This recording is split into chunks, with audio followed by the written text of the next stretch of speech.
আত্মহত্যা করেছেন ramp model এবং অভিনেত্রী রিসিলা বিনতে ওয়াজের। সোমবার বিকেলে রিসিলার মৃত্যুর খবর নিশ্চিত করেছে গুলশান থানা। তার মরদেহ গুলশানের ইউনাইটেড হাসপাতালে রাখা হয়েছে।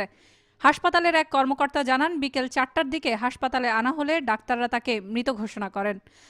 পুলিশ সূত্রে জানা গেছে, সুবাস্তু নজর ভ্যালির এই অ্যাপার্টমেন্টের 10 তলায় ভাড়া থাকতেন রিসিলা।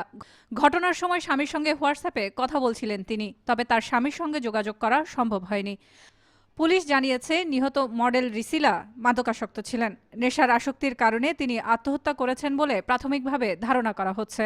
তবে পারিবারিক কলহের জেরে এ ঘটনা ঘটে থাকতে পারে বলেও সন্দেহ পুলিশের। তবে স্বজনরা বলছেন, বেশ কিছুদিন ধরেই নাকি মানসিক অবসাদে ভুগছিলেন রিসিলার 4 বছরের একটি সন্তান রয়েছে বলে জানিয়েছে ঘনিষ্ঠজনরা।